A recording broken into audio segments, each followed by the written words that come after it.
Bismillahirrahmanirrahim. Assalamualaikum warahmatullahi taala wabarakatuh. Bertemu kita di tuition online Perlis Mengaji. Perlis mengaji, perlis belajar. Ya, bukan baca Quran saja, tetapi belajar. Jadi bersama-sama anak-anak sekalian dengan Cikgu Nurhayati binti Ahmad Jabri dari SMK Tengku Sulaiman untuk mempelajari mata pelajaran Sains SPM. Okey, tak kenal maka tak cinta. Jadi izinkan saya memperkenalkan diri saya dulu. Nama saya Cikgu Nurhayati binti Ahmad Jabri, juga dikenali sebagai Cikgu Yati, ya. Telah menetap di Perlis selama lebih kurang 25 tahun.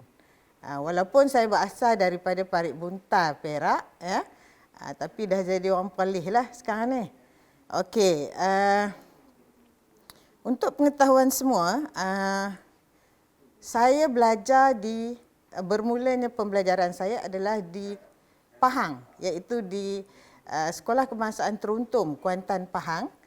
Kemudian menengah saya adalah di Sekolah Menengah Rendah Kebangsaan Kuala Lipis. Dulu nama dulu, ya. Sekarang dah dikenali sebagai SMK Orang Kaya Haji. Selepas itu saya melanjutkan pelajaran ke Sekolah Menengah Clifford, kemudian ke Lakehead University, Canada, dan membuat diploma pendidikan di UKM. Jadi saya rasa cukuplah sedikit tentang diri saya. Jadi kita nak teruskan kepada apa yang penting pada sesi ini, iaitu kita nak belajar tentang kemahiran proses sains. Jadi kemahiran proses sains ini saya bahagikan kepada dua siri ataupun dua bahagian. Kerana kalau satu bahagian sahaja tidaklah mencukupi, ya. Jadi pada hari ini ataupun pada kali ini kita akan belajar sebahagian daripada proses ataupun kemahiran proses sains. Baik, anak-anak sekalian, sains SPM, ya, sains SPM. Sains, untuk mata pelajaran sains kita tak ada yang SAINS, ya, nama subjek adalah tetap sains, ya. Sains. Jadi yang saya akan kupas pada hari ini adalah tentang kertas 2. Kertas 2 bahagian A. Okey. Kertas 2 bahagian A ni, apa dia kertas 2 bahagian A ni? Okey, mari kita sama-sama lihat. Kertas 2 bahagian A ni ada 4 soalan. Okey, ada 4 soalan. Jadi maknanya soalan nombor 1, soalan nombor 2, soalan nombor 3 dan soalan nombor 4. Jadi jumlah keseluruhan markah bagi bahagian A adalah 20 markah. Jadi kalau 20 markah, satu soalan berapa markah? 20 bahagi 4. 5 markah bagi setiap satu soalan. Okey, kita duk sebut kemahiran proses sains ataupun kadang-kadang dikenali juga sebagai kemahiran saintifik, ya. Jadi kemahiran proses sains mengandungi berapa aspek? Mari kita lihat sama-sama. Yang pertama, memerhati.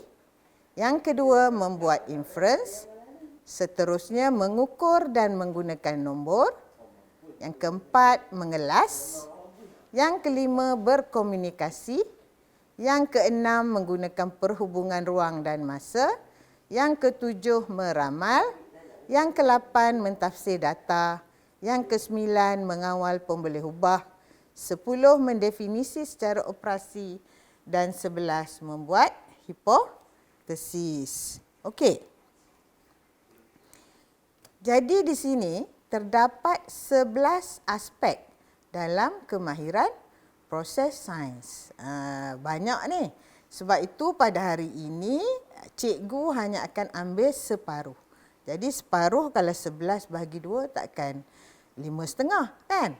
Jadi cikgu ambil untuk kali ini 6 aspek dan untuk kali kedua nanti iaitu esok lagi 5 aspek. Okey? Okey. Baik. Kemahiran. Kemahiran. Apakah dia kemahiran? Kemahiran ni macam mana? Cikgu selalu membuat analogi. Untuk kemahiran ni, kita buat sesuatu sehingga kita boleh. Okey? Sehingga kita pandai. Contoh yang selalu cikgu beri adalah kemahiran menunggang basikal. Okey. Daripada kecil lagi, kamu dah boleh menunggang basikal. Mula-mula ibu bapa kamu membeli basikal yang ada roda kecil 2 tu kan. Jadi basikal roda 4 kan. Tapi rasanya dah 3 tahun pun dah boleh naik basikal roda 3 ya. Lepas tu roda 4 ya.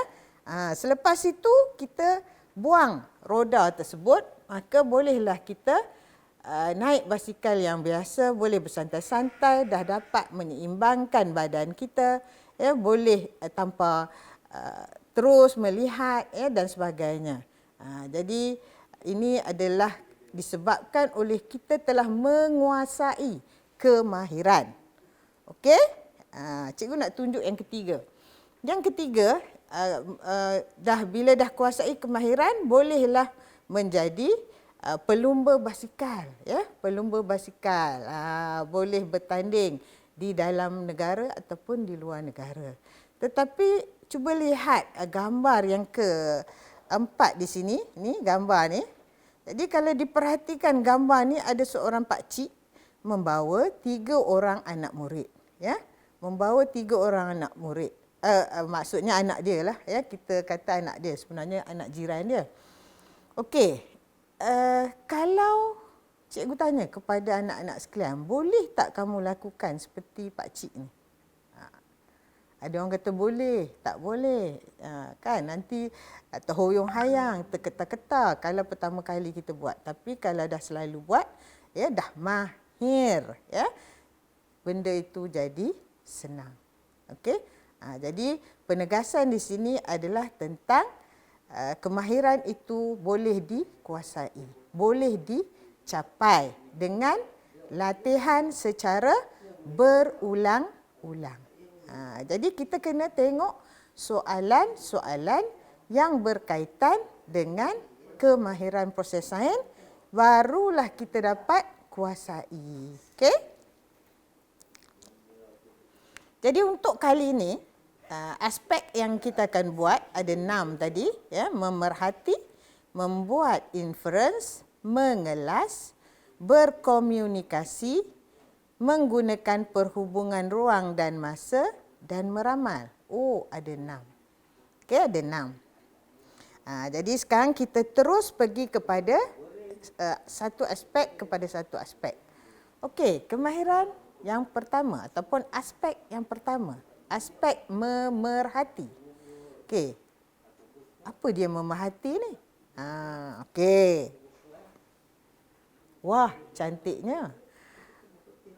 Perhati. Adakah kita akan menggunakan mata kita? Okey, mari kita lihat.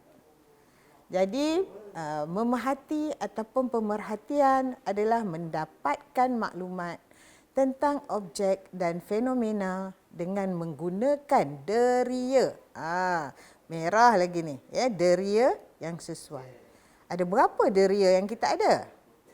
Okey, kita ada 5 deria, betul. Okey. Jadi satunya penglihatan. Kemudian apa lagi? Pendengaran. Kemudian kita ada deria bau, deria rasa dan deria sentuh. Tapi di sini dinyatakan, ya, ditegaskan menggunakan deria yang sesuai. Okey? Okey. Jadi apa yang kita perlu buat? Pemerhatian kan? Perhatikan gambar rajah atau jadual. Jadi gambar rajah atau jadual ni dia akan mengandungi keputusan eksperimen, ya, ataupun pemboleh ubah bergerak balas. Pemboleh ubah bergerak balas, ya. dalam satu jadual, bila kita dah lakukan eksperimen, ada jadual. Jadi dalam jadual tu ada pemboleh ubah, dimanipulasi dan bergerak balas. Pemboleh ubah bergerak balas itulah yang kita hendak lihat. Kerana pemboleh ubah bergerak balas yang kita akan tengok adalah pemboleh ubah bergerak balas yang boleh diukur. Kalau yang tak boleh diukur, tak boleh. Ya? Yang tu yang tersirat. Kita nak yang tersurat. Okey, seterusnya kita melihat kata tugas soalan. Apakah dia kata tugas soalan? Soalan itulah kan. Jadi kehendak soalan itu sendiri. Macam mana kehendak soalan? Okey? Kehendak yang bagaimana? Sama ada spesifik ataupun umum. Apa dia spesifik? Spesifik maksudnya tertentu. Ya? Umum ni luas, ya, umum. Ya? Spesifik dia menjurus, ya, di dalam. Dan sekiranya umum, perlu ada perbandingan. Jadi kalau umum tu macam apakah yang diperhatikan dalam eksperimen ini? Dia umum. Ya? Okey, kalau spesifik, apa yang diperhatikan dalam eksperimen satu? Itu spesifik. Okey? Okey, cikgu akan meneruskan kepada aspek yang kedua. Kenapa cikgu nak teruskan? Cikgu tak buat latihan, terangkan kepada kamu satu-satu, memberi contoh-contoh. Kerana membuat inference dan pemerhatian umpama adik-beradik kembar. Okey? Jadi selepas pemerhatian, soalannya adalah inference. Mesti macam tu. Dia berkembar. Jadi kita mesti tahu, kita mesti perhati, tengok pemerhatian kita, barulah kita boleh melakukan inference ataupun kesimpulan. Okey, jadi membuat inference ni, ya, kalau kita lihat contohlah, ini cikgu bagi contoh. Agaknya apa gambar ni? Kenapa cikgu bubuh gambar ni? Ya? Inilah yang sedang kita hadapi sekarang ni kan. Bila kita tengok ni, gambar macam ni. Ni pelik sikit ni. Ini adalah virus. Jadi itu adalah inference. Ya?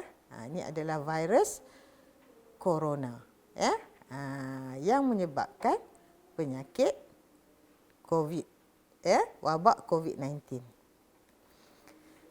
Baik, inference adalah memberi sebab ataupun kesimpulan kepada pemerhatian. Jadi kenapa kita perhati, ya? Dan kita buat kesimpulan. Dan dia mestilah berdasarkan kepada teori dan anak-anak semua dah belajar, ya. Dia akan meliputi skop dia, kontennya adalah untuk tingkatan 4 dan tingkatan 5 sahaja. Okey? Okey, baru kita boleh melihat beberapa contoh. Okey. Contoh yang pertama. Jadi kita kena baca, ya. Rajah 4.1 dan rajah 4.2 menunjukkan susunan radas bagi satu eksperimen untuk mengkaji ketertempaan bahan yang berbeza dengan mengetuk bahan tersebut menggunakan penukul. Kenapa pula ada di sini tanda PB, tanda PM? Okey. Jadi PM ni pemboleh ubah yang dimanipulasi, manakala PB pemboleh ubah yang bergerak balas. Jadi bila soalan untuk bahagian A, nombor 1, nombor 2, nombor 3, nombor 4, semuanya adalah soalan-soalan berbentuk eksperimen. Okey? Jadi eksperimen, apa tujuan eksperimen tu? Untuk mengkaji ketertempaan bahan yang berbeza. Okey, jadi bila kata berbeza, pemboleh ubah dimanipulasi. Nanti kita akan lihat dengan lebih lanjut semasa melihat aspek pemboleh ubah. Ya? Okey, dengan mengetuk bahan tersebut menggunakan penukul. Okey, sekarang ni kita lihat kepada rajah. Okey, rajah 4.1, ya. rajah 4.2. Rajah 4.1 blok kuprum sebelum diketuk tu. Kemudian selepas diketuk kepingan kuprum. Tu penukul. Penukul tu apa? Hammer, mertun. Orang boleh kata mertun ya. Tapi tak boleh guna bahasa dialek daerah kan. Okey. Tak apalah. Okey, apa pula jadi pada rajah 4.2? Kita lihat rajah 4.2 blok karbon pula yang digunakan dan selepas diketuk menjadi serbuk karbon. Okey. Okey. Jadi yang kita kena perhati selepas eksperimen tu dilakukan apa yang berlaku. Apa keputusan dia? Pom boleh ubah bergerak balas yang boleh diukur. Dia ada yang pom boleh ubah tersirat, tersurat. Yang tersurat yang kita nampak. Oh, dia dah jadi nipis, dah jadi kepingan kan? Yang karbon dah jadi serbuk. Okey? Kita teruskan. Kenapa cikgu bulatkan 4.1 tu, merahkan dia? Sebab tengok soalan dia seterusnya. Jadi soalan dia, berdasarkan rajah 4.1, nyatakan satu pemerhatian dalam eksperimen ini. Okey, jadi dia nak pemerhatian kan? Okey. Dan ini kembar dia. Nyatakan satu inference bagi jawapan anda di 4A1. Jadi dua soalan A ni dua markah. Maknanya satu markah, satu markah. Okey. Macam mana nak jawab? Okey, lihat. Kalau kita lihat patah balik Okey, kita lihat maknanya pemerhatian ini adalah spesifik. Jadi kita tengok 4.1. 4.2 kita tak perlu tengok. Dan kita kena tengok keputusan eksperimen. Jadi kita kena tengok yang ni. Yang selepas, after. Jadi after kepingan kuprum. Maknanya apa? Jawapannya jadi apa? Blok kuprum menjadi kepingan. Ataupun blok kuprum menjadi lepir. Ataupun blok kuprum menjadi nipis. Semua yang kita boleh ukur. Okey. Jadi apa sebab, apa pasal kita nak beri kesimpulan untuk menjawab soalan inferen. Kenapa blok kuprum tu jadi kepingan selepas diketuk? Okey. Jadi kerana teorinya apa? Ketertempaan kan tadi kan? Jadi maknanya kuprum boleh ditempa. Ataupun kalau kita suka menggunakan perkataan ketertempaan. Cikgu nak sebut pun tergeliat lidah Jadi kuprum mempunyai ketertempaan yang tinggi. Okey. Jadi sama ada dua jawapan itulah kita boleh terima. Okey. Sifat logam kan boleh ditempa, mulur, kan, dan sebagainya. Okey, boleh? Okey, kalau boleh kita teruskan kepada contoh yang seterusnya. Okey, contoh yang kedua. Rajah 1.1 dan rajah 1.2 menunjukkan eksperimen untuk mengkaji kereaktifan logam dengan air. Okey, ini soalan tingkatan 4 Okey.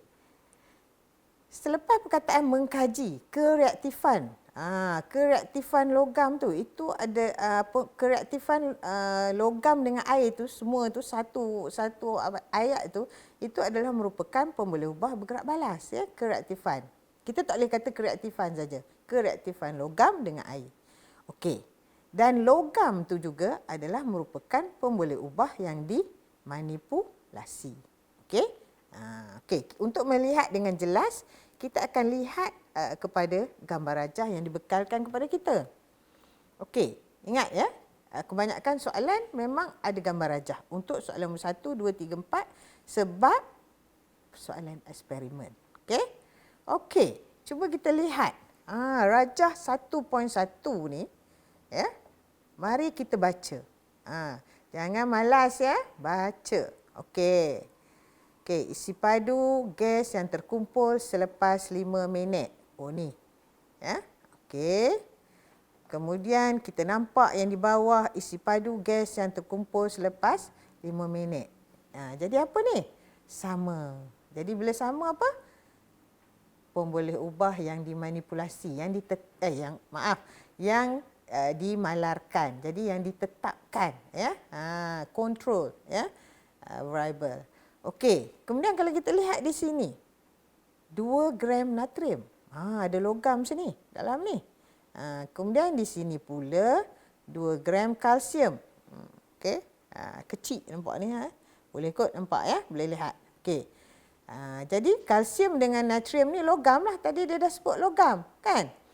Okey, dia menggunakan silinder penyukat. Okey, itu radas.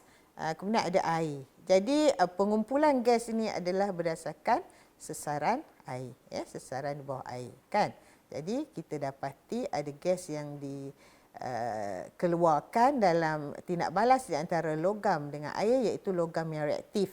Ya, hanya logam yang reaktif akan menghasilkan gas, ya. Gas apa? Gas hidrogen, kan? Dan kita boleh buat beginilah dengan air, ya. Kalau dengan asid lain pula, ya. Dengan air hanya logam yang reaktif saja boleh bertindak balas menghasilkan gas hidrogen. Okey, baik. Jadi kita dah faham soalan. Dia menggunakan 2 logam yang berlainan, natrium dan kalsium. Okey. Dan yang diukur di sini adalah isi padu gas, ya. Akhirnya dia dapat gas. Okey. Okey, kita tengok soalan seterusnya. Perhatikan rajah 1.1, nyatakan isi padu gas yang terkumpul. Okey. Yang ni apa dia? Okey, jadi kita kena baca, mengukur menggunakan nombor. Yang tu cikgu akan buat pada next session. Okey? Tak apalah sekarang ni cikgu bagi jawapan 30. Okey? Jadi jenis logam natrium isi padu gasnya 30, manakala kalsium 6. Jadi berdasarkan keputusan, nyatakan inference. Jadi keputusannya ni, ya, kita lihat, kan, natrium menghasilkan gas yang lebih banyak berbanding kalsium, kan. Itulah lebih kurang pemerhatian dia. Okey, jadi sebab apa? Okey, kita nak tahu sebabnya, inference. Ya, ini tajuk apa tadi? Dia kata kereaktifan logam dengan air, kan? Kerana natrium lebih reaktif daripada kalsium. Okey, 1 markah. Kan? Okey. Alhamdulillah. Okey, contoh yang ketiga.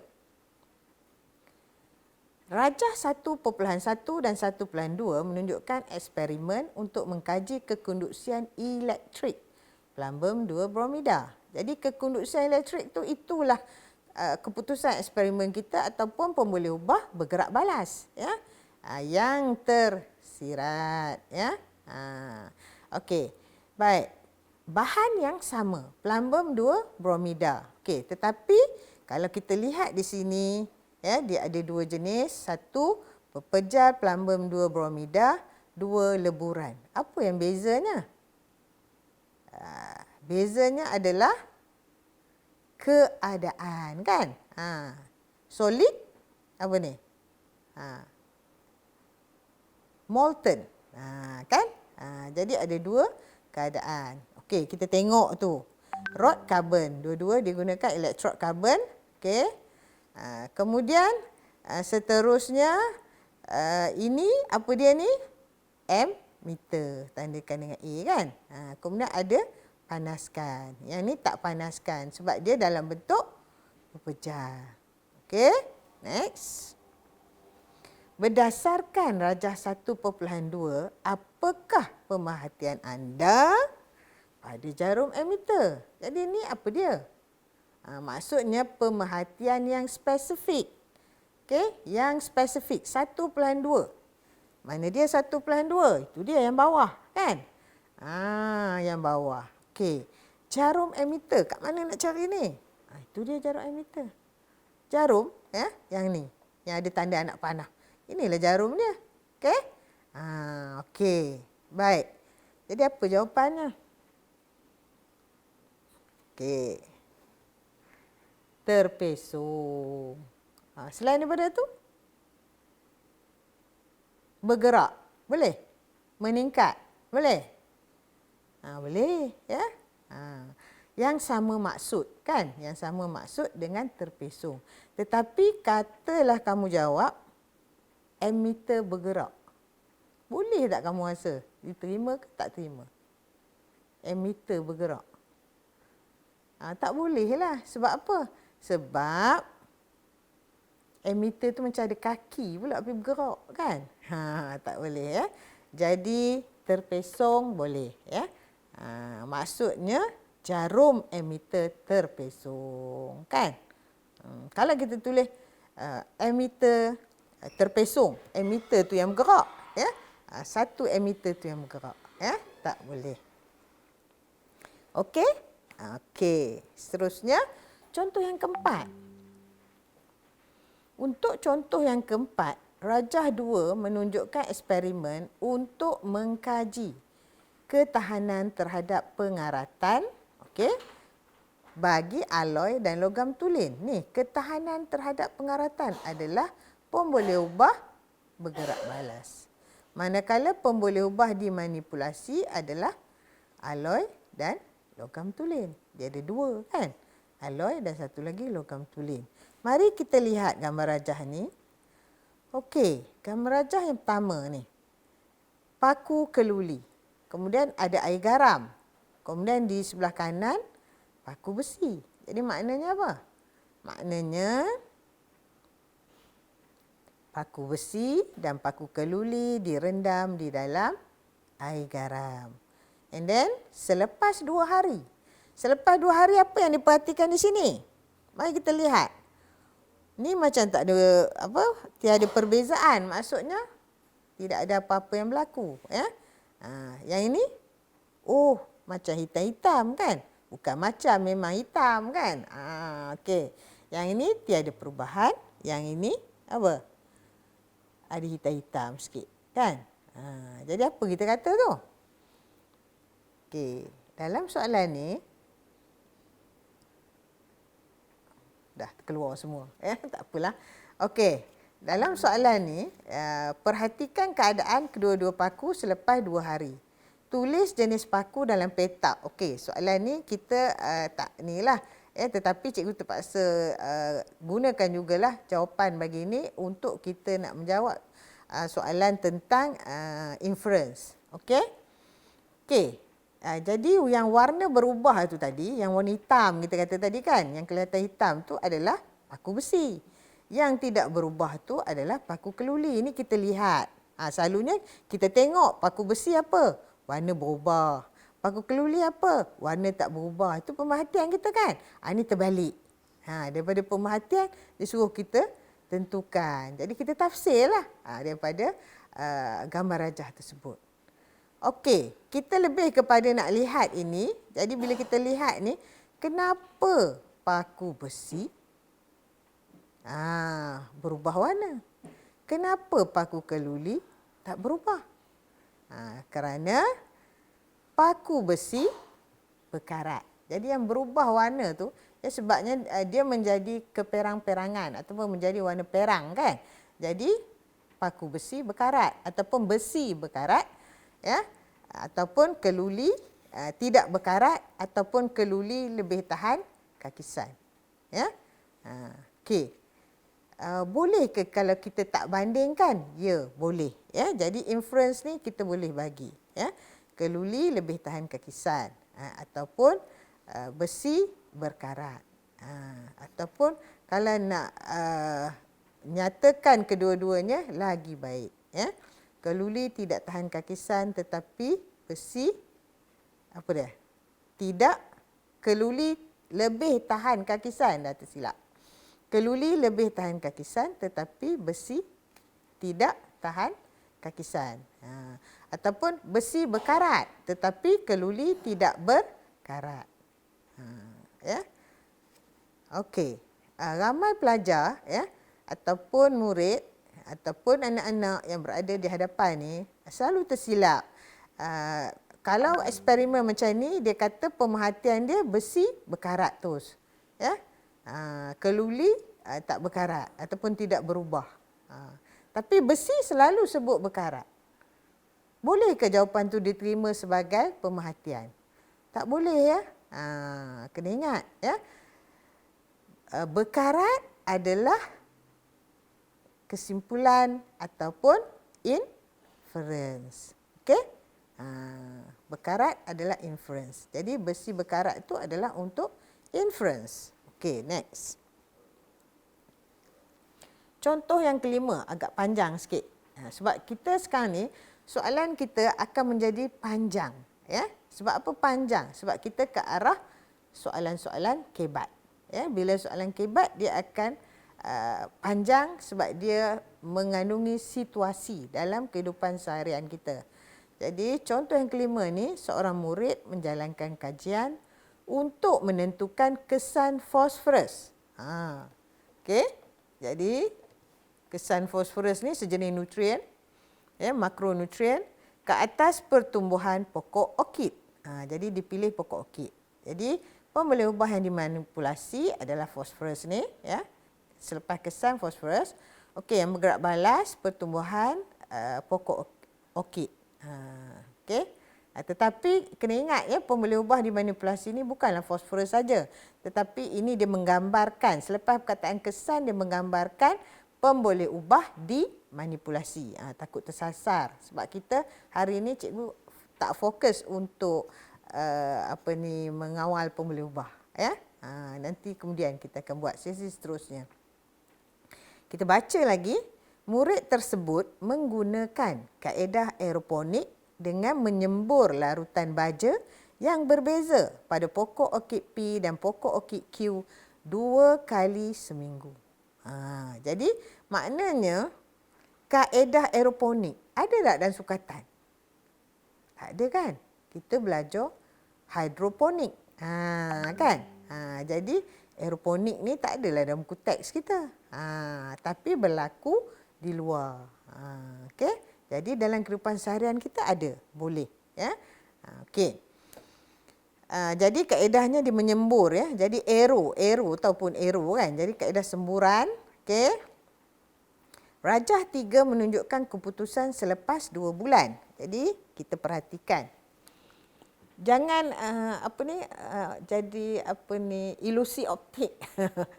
Takut.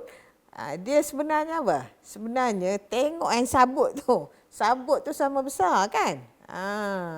Sabut tu sama besar. Jadi bila kita tengok pokok orkid P, pokok orkid Q, kita kena perhati ni. Kan tajuk kita pemerhatian. Jadi perhatikan. Ni bunga. Ada berapa? 1 kan? Ni, satu juga. Tapi apa? Lebih kecil. Ini daun. Ada berapa daun? Bilang. 1, 2, 3, 4. Tapi ni ada berapa daun? 2 sahaja. Okey. Kemudian ni akar. Banyaknya akar kan? Yang ni sikit aja akar dia. Okey. Jadi sekarang kita dah tahu dah. Ini adalah pemerhatian kita. Kita tengok, perhati dengan mata kita kan. Okey. Simpan ya. Simpan dalam minda kita.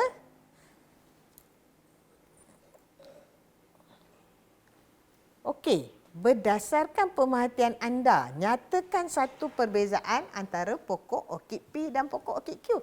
Dia tak kata pun. Dia tak kata. Apakah yang diperhatikan dalam eksperimen ini? Kan? Jadi kita kena tahulah. Janganlah duk taksub. Kalau soalan pemerhatian ni mesti orang kata apa yang diperhati saja. Tak semestinya. Ini adalah contoh ya, perbezaan. Okey. Jadi ada beberapa jawapan. Bunga pokok orkid P lebih besar berbanding pokok orkid Q. Panjangnya cikgu nak tulis. Kan? Nak dapat markah ke tak nak dapat? Ya? Jadi kita nak dapat walaupun satu markah tu membawa impak yang besar kepada kita ya. Terutama dari segi penggradean ya. Mungkin dengan satu markah tu kita boleh berubah grade ya, daripada dapat B campur jadi dapat A tolak dan sebagainya. Ya, daripada tak lulus jadi lulus ya. Okey. Daun pokok orkid P lebih banyak. Okey, nampak tak di sini pemerhatian kita ya adalah apa dia? Pemboleh ubah bergerak balas yang boleh diukur. Okey, ya. Akar pokok orkid P lebih banyak berbanding pokok orkid Q. Kenapa cikgu tekan-tekan ni yang boleh diukur, Sebab dalam eksperimen ni tadi cikgu ada baca soalan, dia kata mengkaji kesan fosforus terhadap pertumbuhan pokok orkid. Jadi kenapa tak boleh pokok orkid P lebih subur? Pokok orkid P lebih lebih sihat. Pokok orkid P lebih apa lagi? Macam itulah kan. Jadi itu kita tak dapat ukur. Ya, jadi yang kita nak di sini adalah yang boleh diukur. Okey. Ada soalan lagi. Pada pandangan anda, apakah jenis larutan baja yang digunakan pada pokok orkid P dan pada pokok orkid Q? Soalan apa ni? Tak ada tulis inference pun. Ini adalah satu bentuk. Itulah kita kata kalau kebat ni dia tak sama, ya. Dia tidak sama, dia tak tanya yang sama dan dia tidak boleh berulang, ya. Jadi penyoalan dia berbentuk yang lain. Okey? Jadi kita kena buat kesimpulan daripada apa yang kita dapat daripada pemerhatian kita. Pokok P lebih besar bunga dia. Pokok P daun lagi banyak. Pokok P akar pun banyak kan. Pasal apa pula? Pasal apa ni ketot saja pokok Q. Okey. Jadi ingat tak? Tadi disebut kesan fosforus. Okey. Kesan fosforus. Jadi maknanya mestilah pokok P itu ada fosforus. Jadi baja fosforus.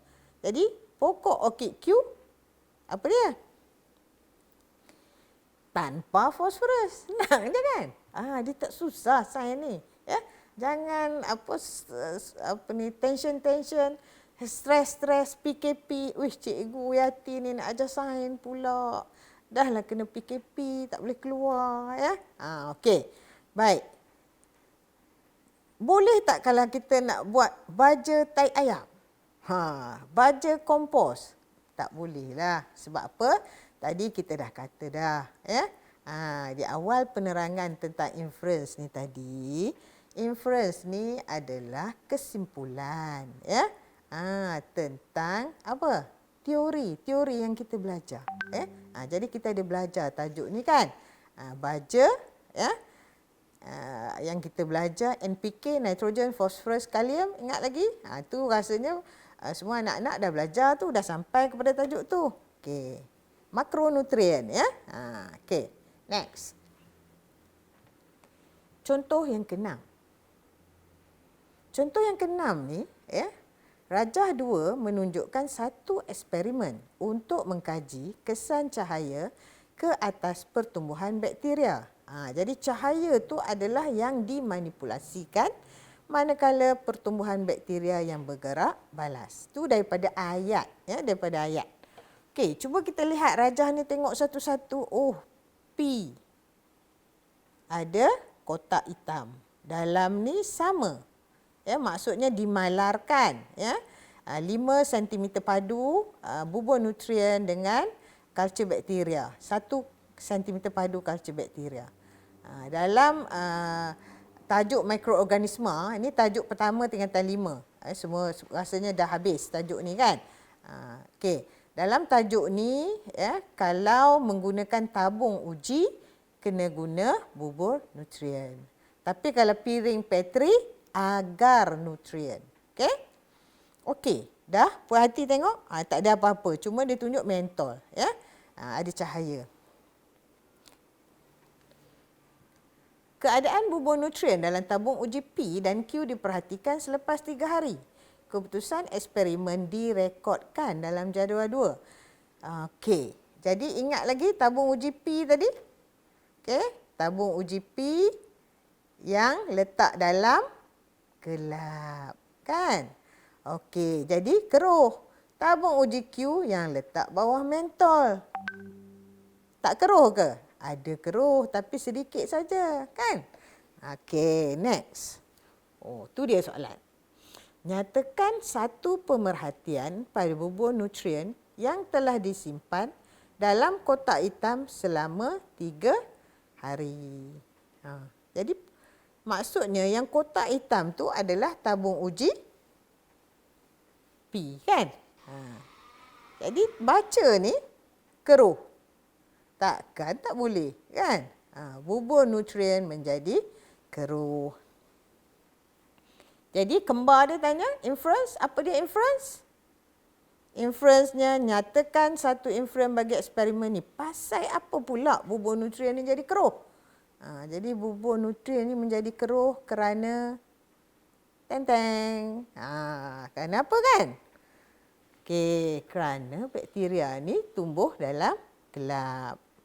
Dalam gelap, kan? Okey.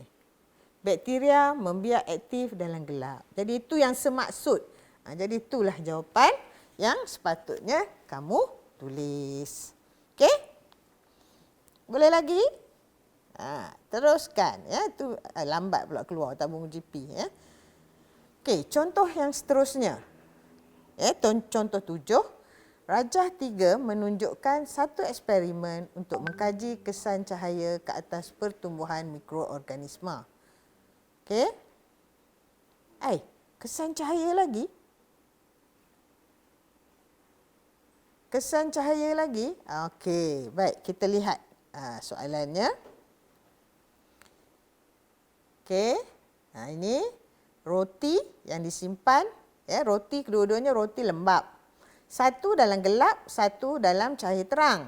Jadi roti lembap ni dimalarkanlah, selepas 2 hari ada tumpuk kuning. Pada roti yang disimpan cahaya terang, tiada tumpuk kuning. Terus kepada soalan, nyatakan satu pemerhatian pada roti yang telah disimpan dalam gelap selama 2 hari. Jadi nampak tadi, kan? Ada tumpuk kuning. Tapi ada juga murid yang walaupun kita dah bagi dah dibagi, bukanlah maksudnya dalam soalan tersebut telah pun ditulis kuning tapi ada dia nampak hitam ni sebab bukan berwarna, kan. Jadi dia tulis hitam pun diterima, ya.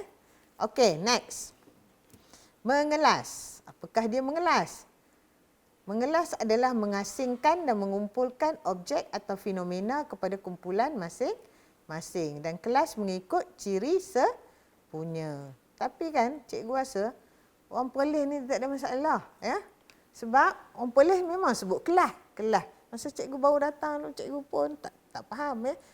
Kelas buku ikut jadual. Kelas buku dah. Mak akan cakap, dah kelas buku?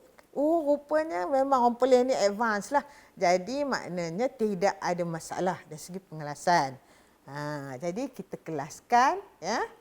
Okey, ini kita dah buat, ya. Rasanya anak-anak pun dah buat ni, ya. Ini soalan pasia. Jadi kita buat begini dan kita ada tanda gundal, ya. Kita ada tanda gundal. Kita tandalah 4 kan, dan kita teruskanlah begitu. Dan akhir sekali kita jumlahkan ini supaya kalau 30 dia mesti jumlah campur ni semua jadi 30. Tak ada masalah. Okey. Contoh yang kedua, mengelas yang kedua. Rajah 3 menunjukkan 2 jenis rambut kerinting, rambut lurus. 30 orang pelanggan di sebuah salon. Okey?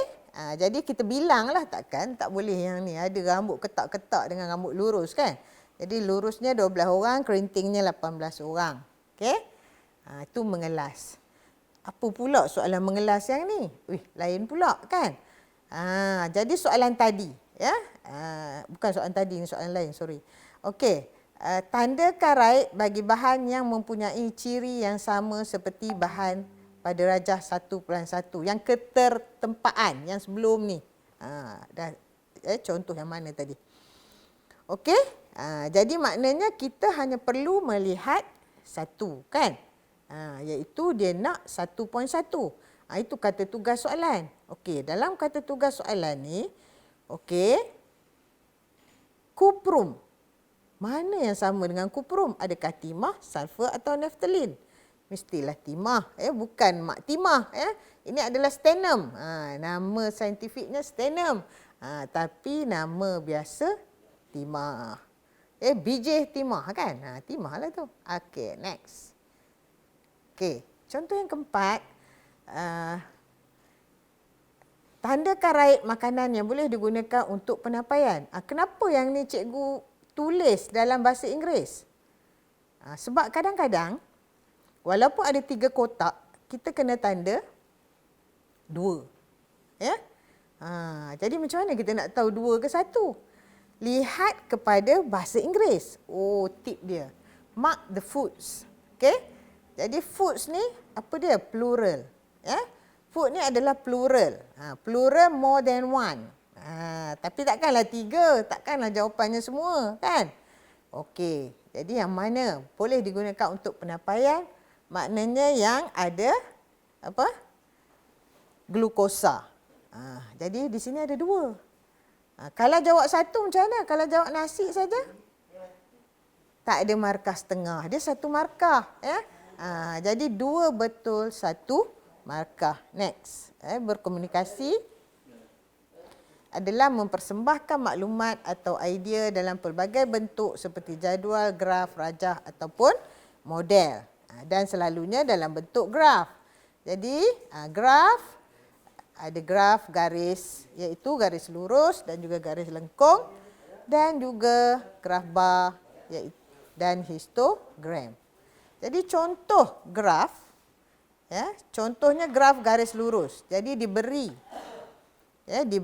graf ni, cikgu rasa cikgu akan buat sampai graf garis lurus saja. Okey? Graf garis lurus saja sebab masa tak cukup ini. Nanti kita akan sambung kemudian.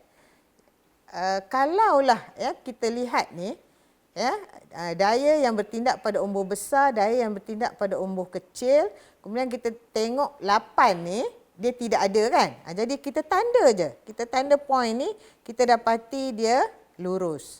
So, ambillah pensil dan kena ingat kena guna pensil, pembaris dan tanda. Berapa markah? 2 markah. Titik betul, graf licin. Maknanya tak adalah pakai duk sheet dan sebagainya. Graf kita mestilah licin menggunakan pembaris. Seterusnya, ini adalah graf garis lengkung, di mana titik yang terakhir tu kita ada 2. 102 sama dengan ni. Jadi ini lengkung. Kita tak boleh gunakan pembaris di sini. Barulah graf kita licin. Kalau kita guna pembaris, tak ni. Seterusnya, yang ni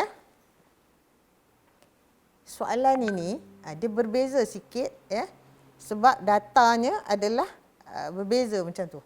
Okey, 5, 10, 16, 20, 26. Selalu 5, 10, 15, 20, 25 kan? Okey, jadi dia jadi bentuk macam ni. Okey, tapi kalau graf tu licin, elok, pelajar tahu dia kena buat apa? Seimbangkan graf lah kan? Cara melukis graf garis lurus yang betul sekurang-kurangnya 2 titik. Sambung 2 titik. Jadi ni betul, tapi ada juga pelajar yang buat begini, ini adalah tak betul ataupun graf tidak licin. Jadi untuk hari ini sampai di sini saja, iaitu sampai kita memplot graf. Jadi untuk slot seterusnya, sesi seterusnya, cikgu akan sambung lagi dengan tajuk ni. Kita akan buat ulang kaji semula dengan tajuk ni. Ini baru komunikasi dan seterusnya yang lain. Okey, 3 lagi. Okey. Jadi sebelum mengakhiri, nak diingatkanlah kepada anak-anak di rumah. Sesiapa saja yang menonton rancangan ni, #duduk rumah, stay at home, hapus COVID-19. Thank you frontliners, Perlis mengaji. Sekian, wabillahi taufiq wal hidayah. Assalamualaikum warahmatullahi wabarakatuh.